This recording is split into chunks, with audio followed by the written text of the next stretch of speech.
Bienvenue sur Âme de Leader, le podcast conçu spécialement pour toi, femme entrepreneur, dirigeante ou décisionnaire, qui aspire à transformer ton potentiel en succès retentissant. Chaque semaine, je t'invite à plonger avec moi dans des sujets clés tels que le développement personnel, les secrets de la réussite, l'art de l'équilibre entre vie professionnelle et personnelle et les stratégies efficaces pour relever les défis uniques auxquels nous, femmes leaders, sommes confrontées. Ensemble, engageons-nous dans des échanges inspirants, émaillés de conseils pratiques et ce petit plus motivant essentiel pour te propulser vers l'excellence, tant dans ta carrière que dans ta vie personnelle. Je suis Laetitia, coach dédiée aux femmes entrepreneurs et dirigeantes et cofondatrice du réseau Elle pour femmes en affaires. Ma vocation, t'accompagner dans la libération de tes blocages, te guider vers l'exploitation de ton plein potentiel sans limite et t'aider à concrétiser la vie et l'entreprise de tes rêves. Ensemble, bâtissons ton chemin vers le succès. Bienvenue dans ce voyage inspirant. Bienvenue sur Âme de Leader.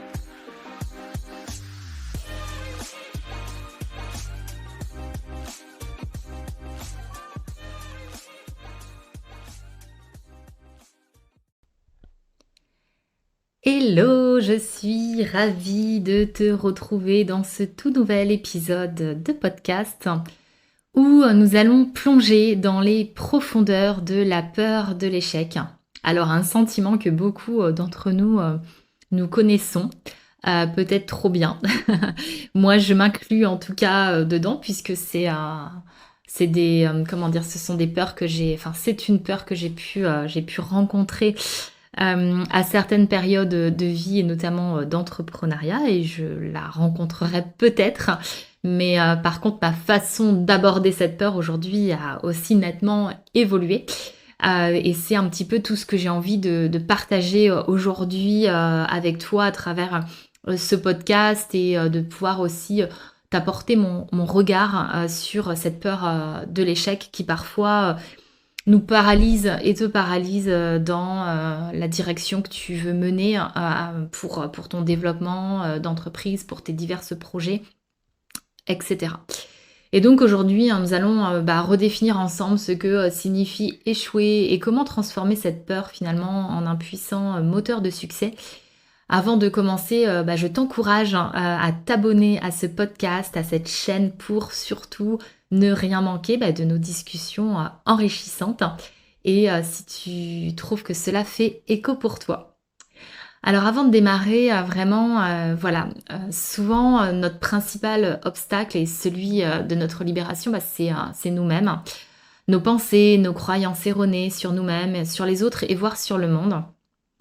Et dès ta naissance, tu as commencé à construire un système de croyances basé sur ton environnement, ta famille, ainsi que tes expériences. C'est important de revenir sur le contexte quand même, parce qu'il faut comprendre d'où est-ce que ça part. Et je ferai un autre épisode sans m'éparpiller sur justement notre système nerveux et le système nerveux autonome, puisqu'il est aussi à prendre en considération finalement au-delà aussi de nos pensées, de nos croyances limitantes, à quel point finalement nos mécanismes internes de survie peuvent finalement aussi être un véritable frein dans notre ascension personnelle et entrepreneuriale. Et donc il existe aussi cette part de nous à prendre en considération. Et c'est pour ça que à travers les femmes que j'accompagne chaque jour dans leur développement personnel et entrepreneurial, donc où on pulvérise les blocages justement entre ce qui bloque entre toi et ta réalisation. Finalement, du coup, je prends aussi en considération cet espace-là. Mais pour l'instant, c'est vrai que parler de pensées, de croyances erronées, croyances limitantes, finalement, c'est quelque chose qu'on comprend facilement aussi. Et on sait qu'on en a, même si parfois on a du mal à les déterminer, à savoir si c'est effectivement une croyance limitante ou si c'est la réalité. Mais aujourd'hui, à travers aussi toute mon expérience personnelle, mais aussi les apprentissages que j'ai reçus, les divers enseignements, sache que ce sont des choses que tu peux faire évoluer. C'est ça aussi que je veux te dire dès le début. Bien évidemment, c'est pas des choses qui sont figées dans le marbre et heureusement, parce que parfois ce serait la facilité de se dire: «Bah, voilà, c'est comme ça, j'ai reçu cette éducation, j'ai incarné cette croyance limitante, Heu et puis, bah, maintenant elle me constitue, elle fait partie, de moi, c'est ma personnalité et puis, bah, finalement on fait un raccourci et puis, quelque part ça serait, peut-être aussi un sentiment de fuite pour ne pas aller directement rencontrer, cette part de nous-mêmes, plutôt que d'aller, heu, plutôt que de creuser finalement, en profondeur. Donc voilà ce que je voulais quand même te partager, aussi. C'était important de revenir là-dessus et finalement, bah, ce système de croyance, bah, il te donne une direction, comme un peu une carte du monde, dans laquelle, tu filtres finalement tes expériences et certaines de ces croyances peuvent, être des blocages mentaux, ces fameuses croyances limitantes dont je parlais, comme de penser par exemple que je ne suis pas capable et puis à l'inverse, tu vas avoir, des croyances qui sont dites des croyances ressources qui elles vont t'encourager et te motiver, et elles sont, de l'ordre de, «Je le veux, je vais y arriver, je peux y arriver, je sais que c'est possible pour moi». Donc, on voit un petit peu quand même la différence et la nuance. Et pour moi l'échec, avant tout, si je t'apporte mon regard là-dessus, c'est de ne pas essayer, clairement. Une fois que l'on, réfléchit, et on redéfinit finalement cette notion, bah, on va prendre conscience que l'échec, ce n'est que cela en fait finalement. La vie, nous ouvre les bras en grand, et puis, bah, finalement, la peur de l'échec, bah, c'est quelque chose qui n'est pas fait pour, te dévier, de ton chemin parce qu'en fait, finalement, la peur, elle fait partie du chemin. C'est la peur de ne pas finalement essayer qui est la plus forte. Donc ces 2 éléments sont nécessaires pour que tu puisses réaliser, tes rêves et c'est d'être active et prête aussi à te mettre en avant, c'est-à-dire en mouvement et que, à travers, ces peurs, tu puisses vraiment, malgré tout, te réaliser. Puisque tu en rencontreras, d'autres, sur ton passage. Donc c'est vrai que avant tout, j'ai envie de te dire, bah, quelle est toi ta propre définition, aussi du succès? C'est important d'aller chercher, sa propre définition pour comprendre finalement ce qui pourrait faire aussi obstacle et barrage, à ta peur, de l'échec. Alors pour moi, ma définition propre, ça serait, même si elle est pas immuable, mais aujourd'hui en tout cas si je dois te donner une définition, ça serait celle-ci, c'est d'aller, de l'avant coûte que coûte malgré la peur et de profiter à fond de la vie, qui m'a été donnée parce que, il ne s'agit pas pour moi d'une répétition générale et vraiment l'échec fait partie intégrante en fait, de la vie et que c'est OK, en fait. Et tu as le droit de te dire que, bah, l'échec ça te saoule parce que, bah, ça t'a saoulé au moment où où c'est arrivé, mais tu as le droit aussi de te dire que c'est, une expérience et puis, bah, effectivement ça fait partie du chemin, de ton chemin. Certainement qu'il y en aura d'autres. Je te le souhaite le moins possible, mais ça serait finalement que d'être dans le déni ou de remettre le couvercle finalement. Donc voilà, donc sans l'échec, on n'essaierait rien de nouveau pour moi finalement et sans l'échec, on ne découvrirait aucune amélioration. Ni finalement, la capacité de devenir meilleure, plus forte et plus solide. Moi, je sais qu'à travers, mes différentes expériences de vie finalement, si je reviens sur certains échecs, sur des choses qui n'ont pas forcément fonctionné pour moi, aujourd'hui, je me dis avec du recul: «Mais heureusement et merci». Finalement, je remercie même la vie que ça n'a pas fonctionné parce que je me dis, ce chemin-là que j'ai pris, bah, il a renforcé chez moi des choses. Il m'a fait prendre d'autres, chemins aussi qui m'ont amené à d'autres opportunités. Ça m'a fait aussi réfléchir sur moi. Ça m'a fait peut-être prendre conscience que j'étais pas prête aussi, que c'était pas le bon moment ou que j'étais pas suffisamment préparée, à certains aspects. Donc finalement, aujourd'hui, quand j'observe le passé, je me dis: «Ouais, je remercie quand même certains espaces de ma vie de ne pas avoir fonctionné, certaines de mes actions aussi». Même si sur le coup, bah, ça ouais, on est déçu, on se remet en question, on se sent peut-être, en fonction après de son système de croyance, on peut se sentir nul.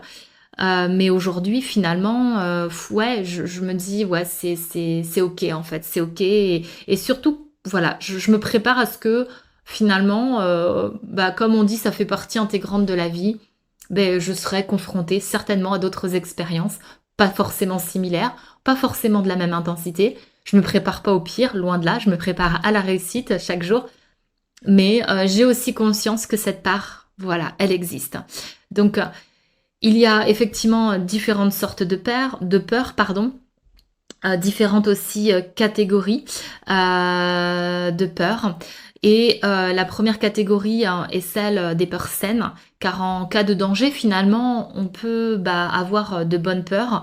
On peut avoir peur de certaines choses et en particulier de ce qui peut, nous nuire parce que, cela nous permet aussi de nous protéger d'un éventuel danger. Donc ça a quand même du positif et ça a du sens aussi, de ressentir cette émotion. Mais dans la seconde catégorie, c'est celle aussi de nos peurs qui peuvent être liées à nos blessures, à nos limites physiquement, nos limites physiques, nos limites mentales, nos limites, pardon, émotionnelles, voire spirituelles. Et ça nous empêche finalement de prendre des décisions bénéfiques pour notre avenir.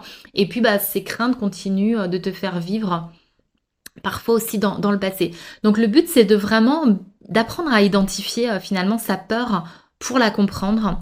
Et alors c'est pas forcément de la rattacher tout le temps à quelque chose, mais c'est enfin, que ça soit un éclairage conscient, vraiment d'être consciente de sa zone de turbulence. Et c'est une étape, en tout cas pour moi, de mise en lumière qui est indispensable parce qu'on est trop nombreuses à se dire qu'on peut faire l'impasse sur cette partie et de mettre un sparadrap, dessus, mais j'ai envie de te dire en fait, ça va pas suffire, aujourd'hui et ça ne va ne faire que repousser le problème. En tout cas, il va être repoussé dans un instant T et dès lors que tu vas avoir une situation qui va se représenter, qui va revenir à toi et ben bim, hein, cette peur ou en tout cas cette croyance limitante, cet état de survie interne, beh, va se reproduire encore. Donc pour dépasser en fait, certaines peurs que tu pourrais ressentir, il faut être capable de, les regarder en face, d'en comprendre la texture, mais aussi les tenants et les aboutissants et c'est comme ça que tu vas pouvoir en tout cas, shifter ou y trouver des solutions beaucoup plus, adéquates. Donc l'objectif, c'est vraiment d'avoir ce regard sincère, ce regard, authentique à travers tes peurs et d'aller regarder ce qui se passe en toi. Ce n'est pas en faisant plus d'actions que les choses vont, comment dire, vont parfois évoluer, même si je ne retire pas l'action. L'action, elle est nécessaire, le mouvement est nécessaire. Mais il y a des fois une phase d'introspection qui est vachement importante pour pouvoir en tout cas dépasser tout ça. Voilà, j'espère en tout cas que je suis claire dans ce que je suis en train de te partager et de t'exprimer. Et en fait, moi, j'ai catégorisé finalement aussi des peurs, hein. On a des peurs qui sont en lien avec nos actes. Alors, pour moi, il y a la peur de mal faire, la peur de ne pas savoir faire les choses aussi. Finalement, je sais pas, je prends un exemple. Je sais pas, je suis pas douée par exemple pour écrire des posts et le poster sur les réseaux sociaux, faire des posts sur les réseaux sociaux. Ça peut être une peur de ne pas savoir faire, de ne pas maîtriser finalement la partie technique ou la peur de mal faire finalement, que ce soit pas à la hauteur de ce que j'avais imaginé ou si en plus je me compare finalement, bah ça va être pas aussi bien que ce que font les autres. Après, on a la peur aussi, enfin les peurs pardon, qui sont en lien avec notre image. Alors, la peur de ne pas être parfaite, hein, la peur de se montrer, la peur d'être vue, la peur d'être jugée, voire la peur d'être critiquée. Donc là, ça peut être aussi quelque chose hein, que tu peux être amené à ressentir dans ton parcours entrepreneurial. Moi, je sais que ça a été quelque chose que... Enfin, moi, ces peurs-là, ce sont des choses que auxquelles j'ai pu être confrontée. Donc, pas forcément avec mes actes, hein, mais en tout cas avec l'image. Mais ça vient aussi sur des expériences de vie, des expériences du passé, avec des situations effectivement que j'ai pu mal vivre, notamment à la période de l'adolescence, où forcément on peut être parfois confronté aux jugements très très durs, très négatifs, mais bon, ils ont été quand même des marqueurs dans ma vie. Et finalement, ces stigmates, je vais les nommer comme ça, à l'état adulte, s'ils n'avaient pas été à un moment donné à regarder de près et puis dépassés, finalement, j'en serais toujours avec ma difficulté d'avoir cette peur de montrer, par exemple, via les réseaux sociaux, de faire des vidéos, de partager une photo de moi, etc. Donc finalement, ce sont des peurs en tout cas qui me font énormément écho. Et puis à la peur qui parle de nos désirs profonds ou de nos croyances. Et là, c'est là où siège finalement la peur de l'échec. Mais on va aussi retrouver la peur de réussir, la peur de rayonner, ainsi que la peur de prendre sa place. Donc aujourd'hui, effectivement, il y a peut-être des peurs qui te font résonance, même si moi je me concentre aujourd'hui sur ce podcast, finalement sur la peur de l'échec, puisque c'est une peur que je rencontre très souvent à travers mes coachings aussi. Mais voilà, je voulais quand même te partager les différentes peurs qui existent et ceux sur lesquels, en tout cas, je peux t'accompagner et sur lesquels tu peux bien évidemment évoluer. Et donc, dans mon parcours, moi, entrepreneurial, comme je disais, j'ai rencontré de nombreux échecs, que ce soit finalement via les réseaux sociaux. Tu fais un post, t'es hyper contente, t'as passé 1 heure à peaufiner ton post que tu trouves absolument génial, et puis finalement, il se passe rien. Euh, tu as pas de like, tu as pas de commentaires, voilà, enfin on peut pas dire que c'est une réussite. Je pense que c'est peut-être quelque chose dans lequel tu vas te reconnaître, mais bon, moi voilà, ça m'est déjà arrivé, hein, et finalement, il peut naître aussi un sentiment de frustration, de déception. Ça peut être aussi dans le cas d'un lancement. Tu lances quelque chose, un programme, je sais pas, une offre spécifique, etc. Et puis, tu te rends compte que finalement, cette idée, elle a pas pris, et que il n'y a pas forcément d'intérêt derrière. Alors, bien évidemment, comme je dis, j'ai pris cet exemple des réseaux sociaux, mais il y a plein de choses à prendre derrière aussi dans le contexte, puisqu'on sait que le pourcentage de personnes qui vont te lire est très faible. Au vu aujourd'hui du monde qu'il y a sur les réseaux sociaux, ton post est peut-être noyé aussi dans cette foule d'informations, etc. Donc tout ça, bien évidemment, sont des paramètres à prendre en considération, mais pour autant, ça reste quand même des choses qui peuvent être vécues comme des échecs. Moi, ce que je dis souvent à ça à mes clientes, c'est si ça n'a pas fonctionné, tu recommences, tu recommences, tu recommences, tu recommences. Pourquoi? Puisque déjà un message a besoin d'être au moins vu, entendu ou lu au minimum 7 fois. Les personnes aussi, en fonction de là où elles en sont, les personnes que tu souhaites accompagner là où elles en sont dans leur vie, n'ont pas forcément ou vont pas forcément ressentir l'impact au même moment de ton message. Donc c'est grâce aussi à la répétition, c'est grâce peut-être parfois à la reformulation de certains mots que là, effectivement, il va se passer quelque chose. Donc faut pas être déçu, faut pas s'en vouloir, faut pas se sentir nul. C'est juste un cheminement. Et quand on me dit oui, mais j'ai fait un post et ça n'a pas marché, et je reste dans l'attente avec ce post-là, comme si c'était the post et qu'il allait se passer un truc juste incroyable. Dis-toi que même ceux qui réussissent et qui gagnent aujourd'hui énormément d'argent ont réessayé et essayé et essayé maintes et maintes fois et ont recommencé jusqu'à temps de trouver vraiment leur stratégie. Comme toi, je t'invite à trouver la tienne et comme moi, en tout cas, je tends à développer la mienne. Parce que j'aime bien, voilà, ne pas être enfermée dans des cases, ni t'enfermer dans une, parce que pour moi, il y a autant de méthodes qui existent que de personnes sur cette planète, mais l'objectif, c'est vraiment que toi, tu ailles chercher ce qui est important spécifiquement pour toi. Et donc, à chaque fois, au lieu de sombrer finalement dans ce désarroi, etc., c'est de retrouver la force de rebondir. En tout cas, moi, c'est comme ça que je fonctionne. Et cela, ça m'a permis d'aller chercher, d'adopter finalement une posture de résilience. Plutôt que de celle de victime, en fait, tout simplement. Parce que aujourd'hui, voilà, même si des fois tu vas sur des comptes qui sont à 50 000 abonnés, des fois il n'y a pas forcément beaucoup de petits cœurs non plus sous le poste, hein. Donc après c'est très aléatoire, c'est pour ça que je prends cet exemple puisqu'il parle à tout le monde et c'est souvent des remarques que je peux entendre de mes clientes qui se sentent un peu désarmé par rapport à ça. Donc voilà, et je te dis ça, je suis pas du tout spécialiste des réseaux sociaux, hein. Loin, loin de là. Moi, je fais les choses comme je les ressens. Bien évidemment, je me fais accompagner dans ma stratégie et ma ligne aussi éditoriale, mais pour autant, je trouve que c'est un sujet qui est très intéressant et qui fait beaucoup le lien avec justement le sentiment d'échec. Et donc, souviens-toi aussi, hein, ça c'est un exemple que j'aime beaucoup partager, du nombre de fois où tu es tombé avant de savoir marcher.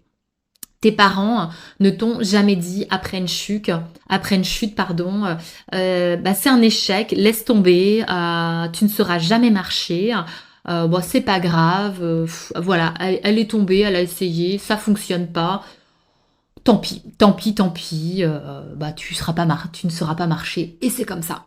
Je ne crois pas que ça se soit passé comme ça. Finalement, non. Tes parents, ils t'ont encouragé à te relever, à essayer encore et encore et encore. Et c'est cette persévérance qui t'a mené aujourd'hui, bah, là où tu es aujourd'hui.